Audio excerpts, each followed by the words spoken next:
Charlie Kirk, যিনি যুক্তরাষ্ট্রের সবচেয়ে বড় রক্ষণশীল যুব আন্দোলনের প্রধান ছিলেন। মাত্র 18 বছর বয়সে এই আন্দোলন শুরু করেন তিনি। গত বুধবার স্থানীয় সময় দুপুরে ইউটা ভ্যালি বিশ্ববিদ্যালয়ে একটি অনুষ্ঠানে বক্তৃতা দিচ্ছিলেন তিনি। ঠিক সে সময় গুলিবিদ্ধ হন চার্লি। এ সময় তার পরিহিত ফ্রিডম লেখা সাদা টি শার্টটি রক্তে লাল হয়ে যায়।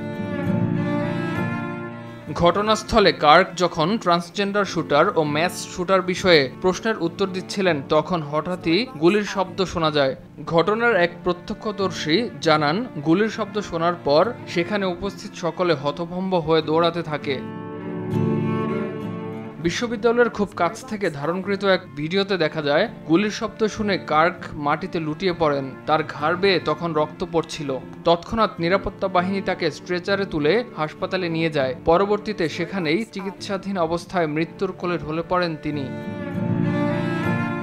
এদিকে চার্লি কার্কের মৃত্যু সংবাদ পেয়ে যুক্তরাষ্ট্রের প্রেসিডেন্ট ডোনাল্ড ট্রাম্প শোকাহত হয়ে সামাজিক মাধ্যম ট্রুথ সোশ্যালে কার্ককে মহান ও কিংবদন্তি সম্বোধন করে মৃত্যুর খবর প্রকাশ করেন। এমনকি ডেমোক্র্যাট দলের নেতারাও এই হত্যাকাণ্ডের তীব্র নিন্দা জানান।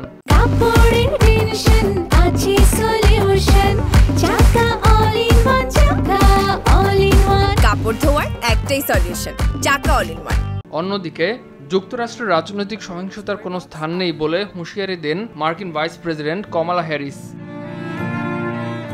বৃহস্পতিবার পেন্টাগনে 9/11-এর স্মরণসভায় চার্লি কার্ককে শীঘ্রই মরণোত্তর প্রেসিডেন্সিয়াল মেডেল অফ ফ্রিডম প্রদানের ঘোষণা দেন মার্কিন প্রেসিডেন্ট।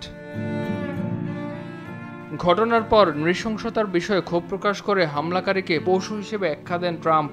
এ প্রেক্ষিতে কট্টর বামপন্থীদের বিরুদ্ধে কঠোর পদক্ষেপ নেয়ার প্রতিশ্রুতি দিয়ে প্রশাসনকে এই নৃশংসতার সঙ্গে জড়িত প্রত্যেককে খুঁজে বের করে শাস্তির আওতায় আনার নির্দেশ দেন।